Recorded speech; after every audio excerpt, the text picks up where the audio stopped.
So next topic is force between two parallel current carrying conductor.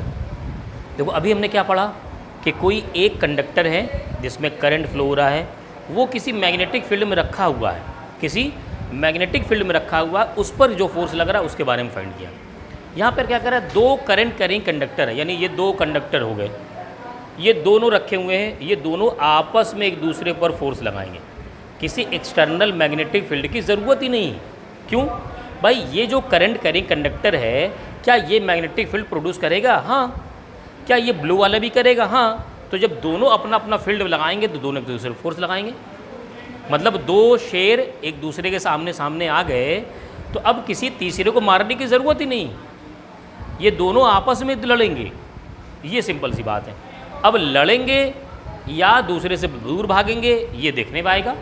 ठीक है, चलो तो क्या करते हैं, सबसे पहले दो करंट कैरिंग कंडक्टर बना लेते हैं। तो मैंने क्या किया, यहाँ पर एक वायर बनाया और यहाँ बना दिया दूसरा वायर। इस वायर को नाम दे देते हैं ए, इसको नाम दे दिया हमने बी, ठीक है, इसको नाम दे दिया C and D, A B and C D, दो वायर हो गए। इनके बीच के डिस्टेंस को हम ले लेते हैं स्मॉल आर। ठीक है, अब इसमें क्या करते हैं, दोनों में करंट फ्लो करा दो, दोनों में क्या करो, करंट फ्लो करा दो। तो चलो यहाँ पर करंट फ्लो करा दिया हमने I1 और यहाँ पर करंट फ्लो करा दिया हमने I2।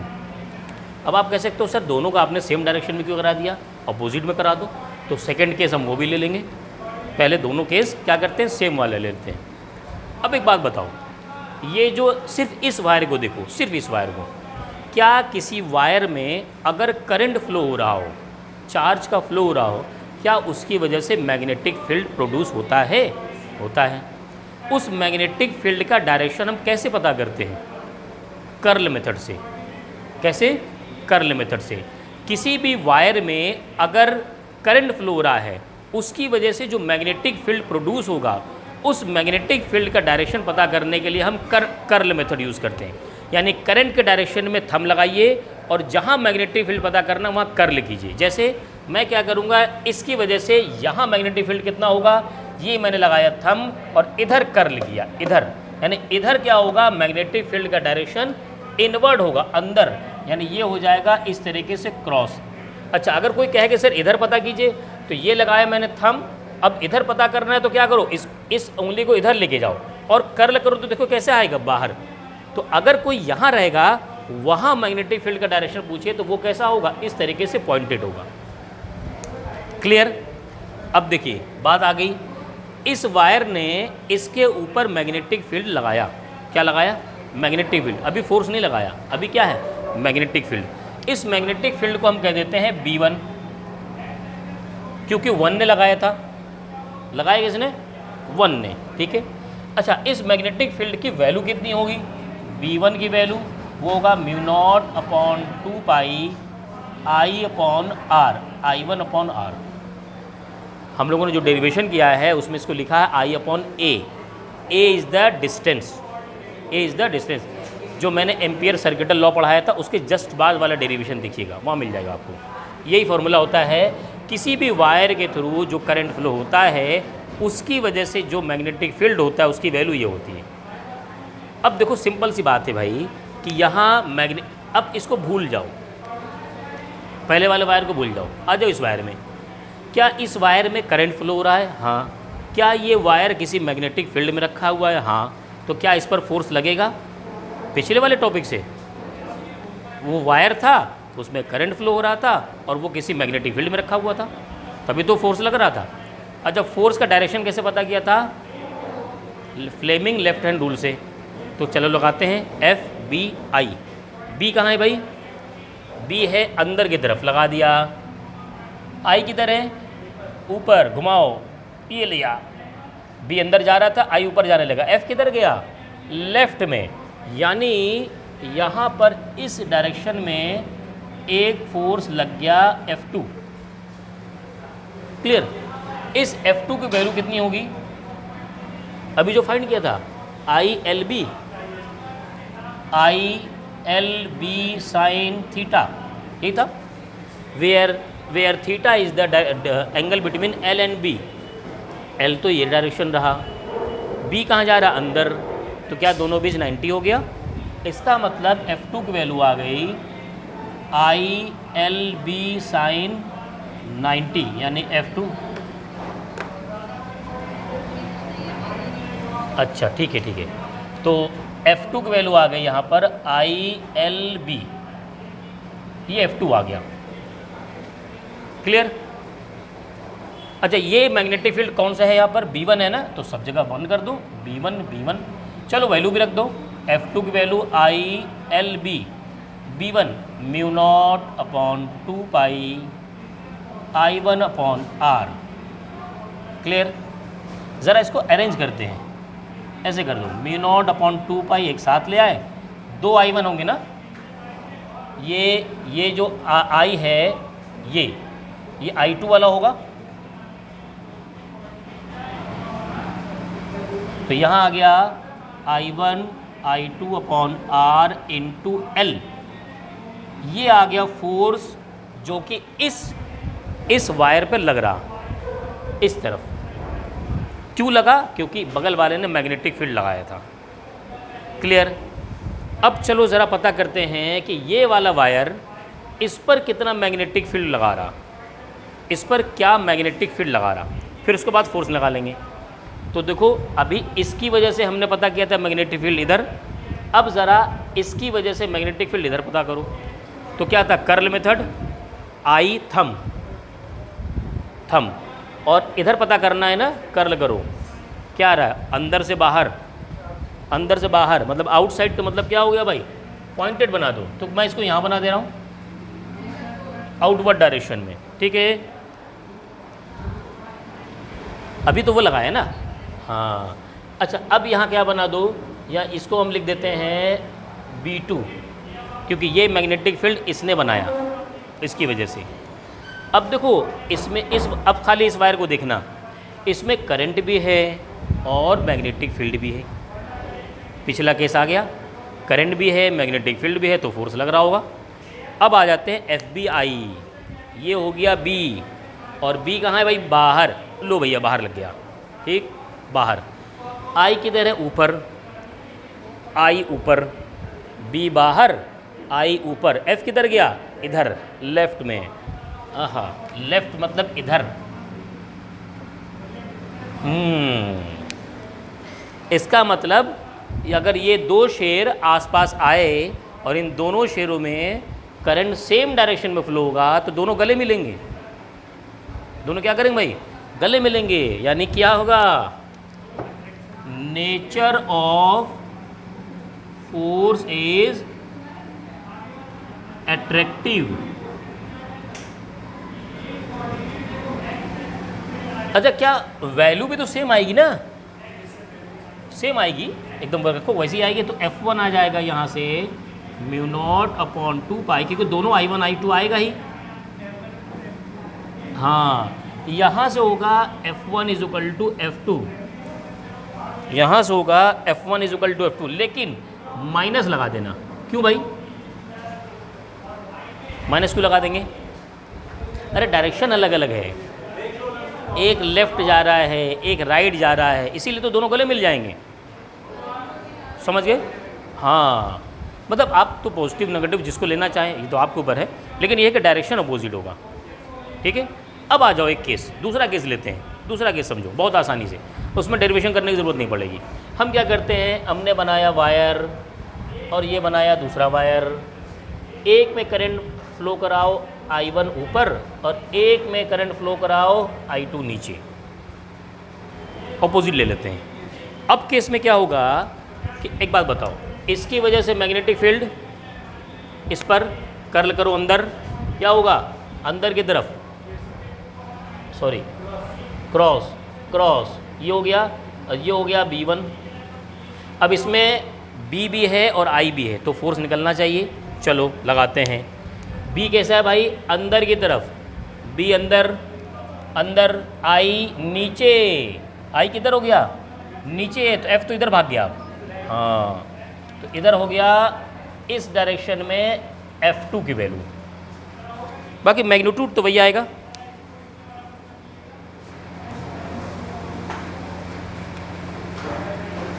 मैग्नीट्यूड तो वही रहेगा, है ना। चलो अब इससे पता करते, इस वाले से। ये वाला आई क्या कर रहा है, नीचे आ रहा, नीचे, और कर्ल करो, इधर मैग्नेटिक फील्ड अंदर, ये देखो ना, लगाओ ना, कर्ल करो, ये मैग्नेटिक, ये आई हो गया, और ये कर्ल किया, अंदर जा रहा है, इधर अंदर, यानी यहाँ होगा अंदर की तरफ। ये क्या होगा भाई, ये होगा मैग्नेटिक फील्ड इसकी वजह से। अब इस वायर में देखो करंट भी है, बी भी है, चलो एफ पता करो, है ना। एफ, ये बी का डायरेक्शन क्या होगा, अंदर जा रहा है ना, ये ले जा मैंने, बी अंदर चला गया, आई ऊपर ऊपर, एफ इधर, यानी एफ हो गया लेफ्ट डायरेक्शन में, और ये होगा F1। अब ज़रा देखो, F2 इधर भाग रहा, F1 इधर भाग रहा, मतलब अगर दो शेयर आपस में आए और दोनों में करंट अलग अलग डायरेक्शन में फ्लो हो तो क्या करेंगे, दोनों रिपल्सिव नेचर होगा, यानी इनका नेचर होगा रिपल्सिव। ये क्वेश्चन आता है कि अगर दोनों करंट कंडक्टर में करंट फ्लो का डायरेक्शन सेम हो तो कौन सा उनमें फोर्स वर्क करेगा, अट्रैक्टिव या रिपल्सिव। समझ में आ गया। इसमें कॉन्सेप्ट यही है कि पहला वाला दूसरे पर मैग्नेटिक फील्ड लगा देगा। अब एक बार मैग्नेटिक फील्ड लग गया तो अच्छा, पहला वाला जो दूसरे पर मैग्नेटिक फील्ड लगाए ना, वो कर्ल मेथड से पता करना है, और फिर एक बार मैग्नेटिक फील्ड लग गया तो जब फोर्स पता करना है तो फ्लेमिंग लेफ्ट हैंड रूल लगाओ। क्लियर, इस तरीके से पता करोगे तो पता चल जाएगा ना। चलो नोट करो, फिर न्यूमेरिकल लगाते हैं।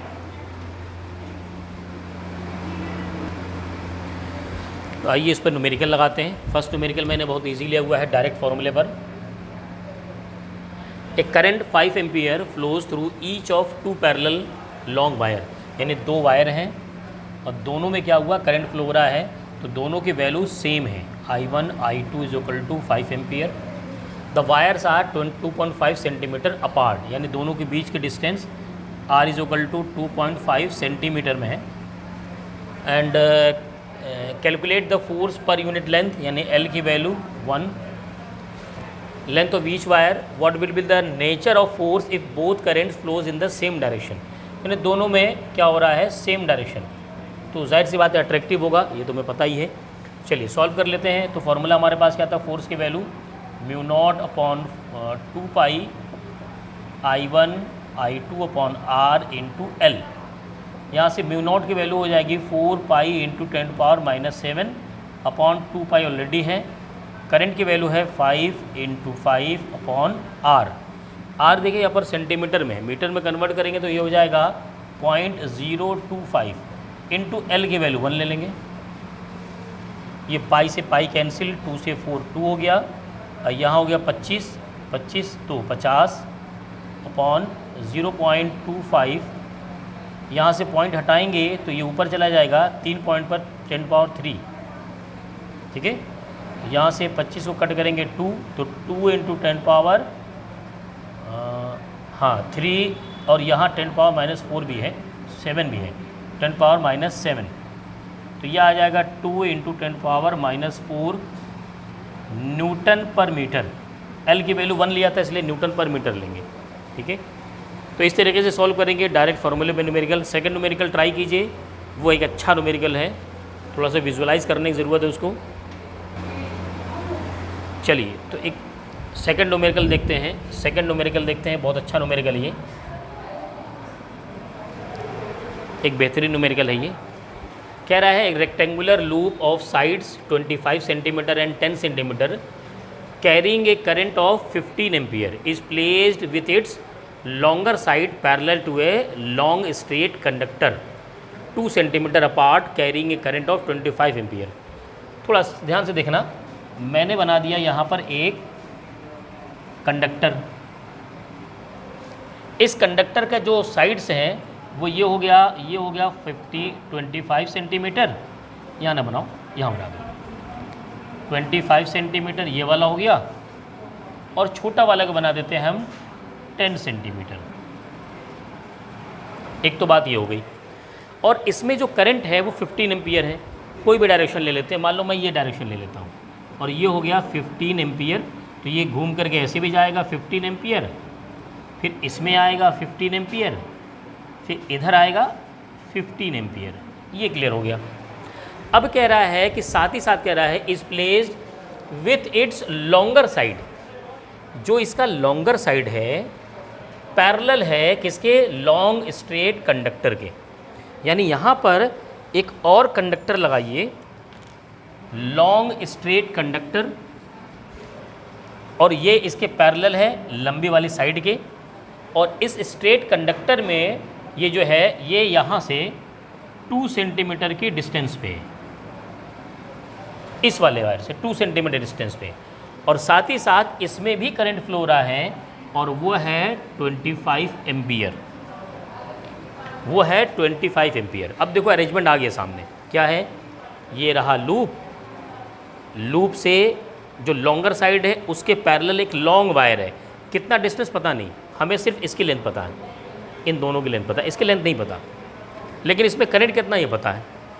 अब एक बात समझो, जब ये कंडक्टर है, ये इसके पैरेलल ये होगा और ये होगा, ये दोनों क्या होंगे, ये इसके 90 पे आ जाएंगे ना, तो ये इनका अरेंजमेंट ऐसा होगा कि इससे जो मैग्नेटिक फोर्स लगेगा इसके भी इसके बीच और इसके बीच, ये दूसरे कैंसिल कर देगा। क्यों क्यों क्योंकि ये दोनों सेम डिस्टेंस पे होंगे और अलग अलग डायरेक्शन पे हैं, तो ये इसका इफेक्ट इस वाले को कैंसिल कर देगा।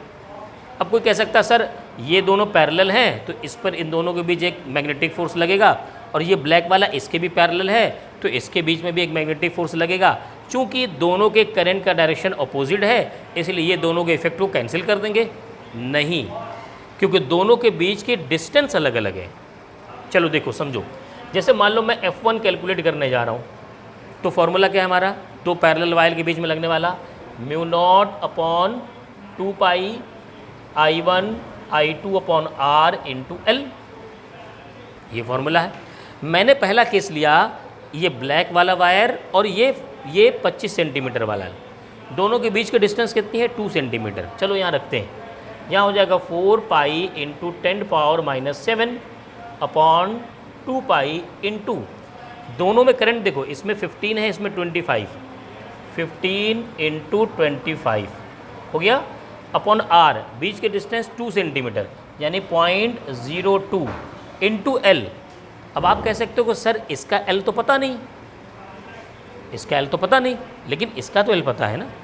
जाहिर सी बात है दोनों के बीच में जो वर्क फोर्स लगेगा वो इस एरिया तक ही तो लगेगा, यानी डिस्टेंस कितना लेंगे, 25 सेंटीमीटर लेंथ, तो ये हो जाएगा 0.25। सॉल्व करेंगे एक वैल्यू आएगी, सॉल्व करेंगे तो क्या आएगा, एक वैल्यू आएगी, ठीक है। अब यहाँ पर ये फोर्स आया किसके बीच में, इस वाले वायर में और इस वाले वायर के बीच में। ऐसे ही ये ब्लैक वाला वायर इसके भी तो पैरेलल है, तो यहाँ पर फोर्स कितना आएगा, F2। फॉर्मूला वही है μ0/2 पाई I1 I2/R × L। वैल्यू रखते हैं, यहाँ होगा 4 पाई × 10⁻⁷/2 पाई, वही वैल्यू होगी, करंट तो वही चल रहा है ना, 25 और 15, तो 15 और 25 रख दिया। लेकिन अब आ गया डिस्टेंस, इस ब्लैक वाले वायर इस वाले वायर के बीच में कितना डिस्टेंस है सुमित, नो 10 + 2 हाँ 12, यानी यहाँ पर हो जाएगा 0.12 × L, L तो वही रहेगा 0.25। अब देखो F1 और F2 के कैलकुलेशन में एक चीज़ डिफरेंस है, वो है R की वैल्यू, वो है R की वैल्यू। इसमें R की वैल्यू कम है, इसमें R की वैल्यू ज़्यादा है। इसमें R की वैल्यू कम है तो F1 ज़्यादा आएगा और F2 कम आएगा। जो वायर नज़दीक है उसमें फोर्स ज़्यादा लगेगा और जो वायर दूर है उसमें फोर्स ज़्यादा कम लगेगा, यानी जो नेट फोर्स आएगा F वो आएगा F1 - F2। ये फाइंड करेंगे, यही आंसर आपको मिलेगा, नेट फोर्स। अच्छा F1 - F2 क्यों किया, प्लस क्यों नहीं कर दिया, सवाल ये पैदा होता प्लस क्यों नहीं कर दिया। नहीं, दोनों में फोर्स का डायरेक्शन अलग आएगा। देखो ये दोनों जो हाँ ये दोनों में सेम डायरेक्शन में करंट फ्लो हो रहा है, लेकिन इस वाले में देखो, इस वाले में इधर लेफ्ट जा रहा है उधर राइट जा रहा, तो दोनों F का डायरेक्शन अलग आएगा, तो नेट फोर्स क्या होगा, डिफरेंस करके फाइंड करेंगे। अच्छा एक सवाल पैदा होता है कि सर हमने जो करंट का डायरेक्शन लिया था इसमें अपने हिसाब से ले लिया ऐसे करके, तो क्यों नहीं इसको उल्टा ले लो। तो अगर उल्टा भी लोगे तब भी तो नेट फोर्स यही करना पड़ेगा, बात तो तब भी आएगी वही पर। क्लियर, बात समझ में आ गई। तो ये एक बहुत अच्छा क्वेश्चन है पैरेलल वायर के लिए ना। ट्राई कीजिएगा और इस वीडियो को वहाँ पर स्लो करके दोबारा देखिएगा, तब ज़्यादा समझ में आएगा। चलिए नोट कर लीजिए इसको।